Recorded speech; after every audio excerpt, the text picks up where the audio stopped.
Hey everyone, my name is David Dunbar, or the Theme Park Evangelist.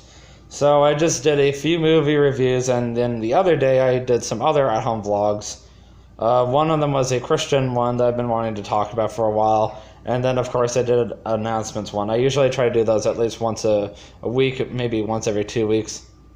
So I also been thinking about another vlog that I've been wanting to do, because I've been doing a whole bunch of at-home vlogs this week since the past while I've been doing all my vlogs at Disney. I haven't even done one at Universal in about a month, so it's high time for me to go back and do another construction update over there. So one thing that came to my mind is and it was when I was at Magic Kingdom, whatever day it was, that's right, last Tuesday, I went in the afternoon after I was done with my orientation at Epcot, and I noticed that it was just absolutely crazy over there. And even though the parking lot was not that full, it just made me wonder, what goes on here? Why is people's patience much lower than Magic Kingdom versus the other three parks? What makes the Magic Kingdom so special? So I'm going to answer all those questions right now, because a lot of those questions have been on my mind, and I've been trying to think it out in my mind, why it is the way it is over there, because you guys might have the same questions. Well, of course, we have to keep in mind the Magic Kingdom is the oldest Florida Disney theme park to date, because Disneyland, which of course opened back in the 50s, is out in California, the West Coast, and we're on the East Coast. Well, I am anyway. I know Tim is. Then, of course, you got both Justin and Adam, who live on the West Coast, and then the new guy that I just found out about, which is Paging Mr. Morrow, he's on the East Coast as well. So it's nice to have a few YouTubers on this side of the coast. Soon I'll be moving to possibly Kentucky, possibly the Panhandle. I'll still be the theme park evangelist. I'll just be doing completely different vlogs, but that doesn't mean that I won't stop vlogging at Disney, because my dad gets to retain his Disney passes for life after being there for almost 30 years. So anyway, it makes sense that, Magic Kingdom is the oldest Disney park. I keep saying Disney because everybody knows Disney for the Magic Kingdom. And then, of course, you got it's the oldest Disney theme park in Florida, that is. And then, of course, you got to keep in mind, what is the only way to the Magic Kingdom? You can, A, take a bus over from one of your resorts or Disney Springs. Number 2, you can take the ever so famous monorail, or number 3, use the ferry boat to go across Bay Lake. And that makes it a little harder to get in and out of the park. Also explains why your travel time tends to increase. And I think that also adds on to the whole wow factor. I'm going to the Magic Kingdom, I have to get into this park a certain way, must make it really special. So it makes sense, after working there and using the utilidors to access the park, it just kind of ruined it for me. I mean, I've been backstage of all 3 Disney theme parks, and then of course I've used the utilidors, and I still see the other 3 parks the same way, but after working in the Magic Kingdom for 8 months, I just don't appreciate it as much as I used to. And my dad was right. If you love the Magic Kingdom, don't work there. And I really thought I would like it. I really thought maybe that was just his opinion, but he knows me really well, a little more than I thought.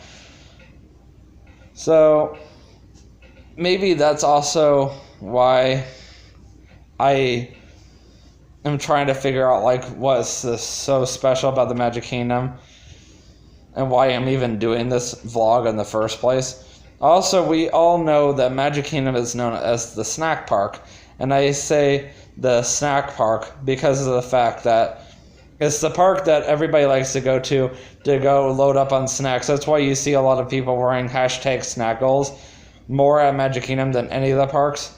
You'll see it a lot at all the Disney parks, but it's more noticeable at the Magic Kingdom because a lot of people come to the Magic Kingdom to buy the really good ice cream that they have on Main Street USA, or even in Fantasyland right next to the Winnie the Pooh ride. And that used to be called Mrs. Potts Cupboard, but it's called Storybook Treats now. It's not as good as it used to be, but it's still good.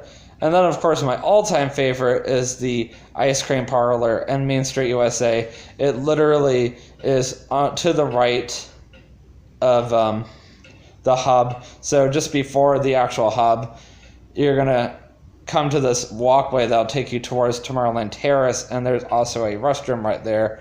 And that's basically the same corner or strip that the ice cream parlor from Main Street USA is off of. It's usually about a 10 to 20 minute wait a day, even on a slow day. So if you want to get ice cream, be prepared to wait, because of its popularity, it's always got a line. A lot of the parks don't sell good ice cream like Magic Kingdom does. If you really want to go get good ice cream other than the Magic Kingdom, go to the Disney resorts, because that's your only other option. Like Yacht and Beach Club, they sell the kitchen sink, and I think the Magic Kingdom is the only park that has something even remotely close to that, just not as big. That's all. So, I mean, we know that the Magic Kingdom sells some really unique items. We also know that Magic Kingdom, everybody likes to come and buy a balloon, because you'll see the balloon guys out of Magic Kingdom. And I don't know what it is about Magic Kingdom, but everybody comes to Magic Kingdom and thinks, I gotta get a balloon, I gotta go get popcorn, oh, I gotta go get my Mickey pretzel, my churro. So it definitely tells you a lot about the Magic Kingdom, that the park just has that kind of atmosphere to it that makes you want to do that kind of stuff. It makes you want to go and spend a gob of money on ice cream. And of course, Magic Kingdom has some really cool themed quick service restaurants, but the Magic Kingdom by far is most well known for their retro attractions, opening day attractions, which the Magic Kingdom has the most of them. And also, it's the only park to even feature a real steam-powered train. You don't find that anywhere else in Florida. Disneyland is the only other Disney park that I know of that has a steam-powered train. So it's also not a surprise that the Magic Kingdom is as popular as it is. I also was thinking about the fact that it could have a lot to do with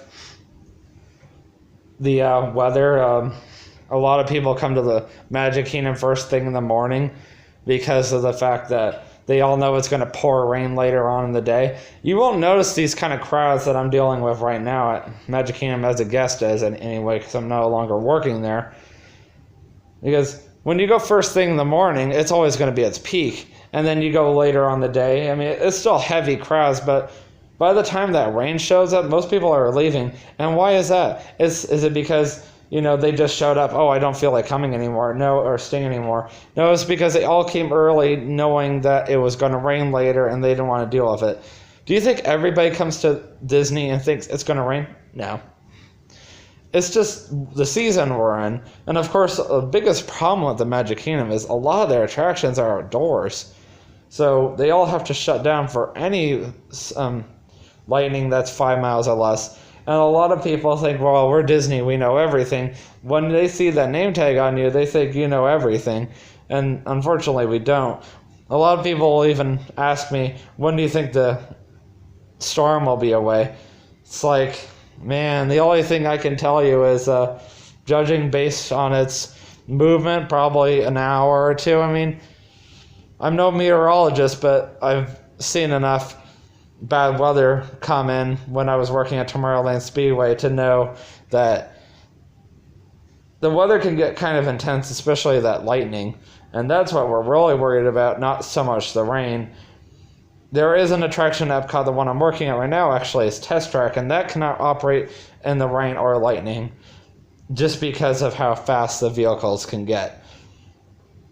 And not to mention, the cars are not exactly cheap, and also 3 computers built into them. Anyway, I hope that answered any of your questions you had about Magic Kingdom. If you have any other questions, leave them in the comments below, and I'll try to get back to them. And always remember, you can do all things through Christ who strengthens you. Have a great day, and peace out.